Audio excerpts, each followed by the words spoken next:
السلام علیکم ورحمۃ اللہ وبرکاتہ۔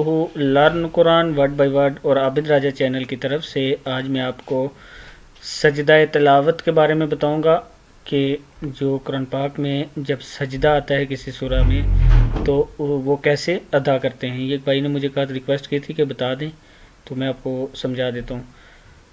پہلے میں آپ کو یہ بتا دوں کہ چینل کو سبسکرائب، لائک، کمنٹ ضرور کرنا، شیئر بھی ضرور کر دیجئے گا تاکہ دوسرے لوگوں تک یہ ویڈیو پہنچ سکے۔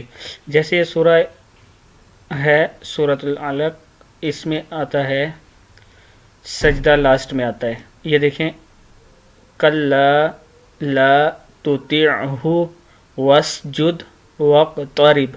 اس طرح جہاں پہ قرآن پاک میں لکھا ہوتا ہے یہ سائن ہوتا ہے، اس طرح سجدے کا سجدہ لکھا ہوتا ہے۔ یہ ادا ایسے کرتے ہیں کہ پہلے آپ سیدھے کھڑے ہو جائیں اور ڈائریکٹ سجدے میں جائیں اور سجدے کی تسبیح پڑھنی ہے 3 بار۔ اس میں سلام نہیں پھیرتے یا کانوں تک ہاتھ نہیں اٹھاتے اوپر، بلکہ ڈائریکٹ سجدہ کرتے ہیں۔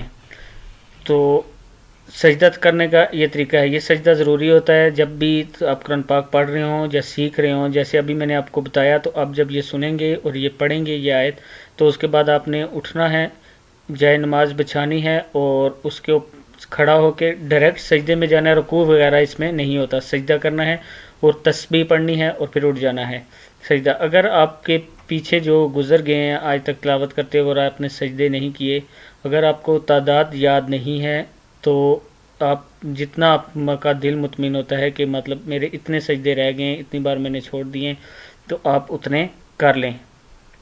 تو یہ اس طرح سجدہ تلاوت ہوتی ہے، اس کو کہتے ہیں سجدہ تلاوت۔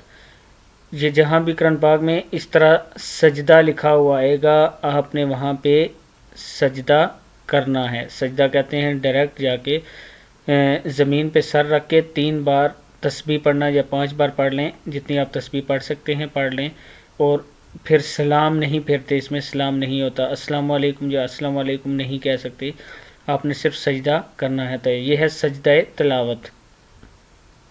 تو آج کی ویڈیو میں شاید آپ کو یہ سمجھ آ گیا ہوگا سجدہ تلاوت کیا ہوتی ہے۔ جس بھائی کو سمجھ آئی ہے وہ ویڈیو کو شیئر ضرور کریے گا۔ السلام علیکم ورحمۃ اللہ وبرکاتہ۔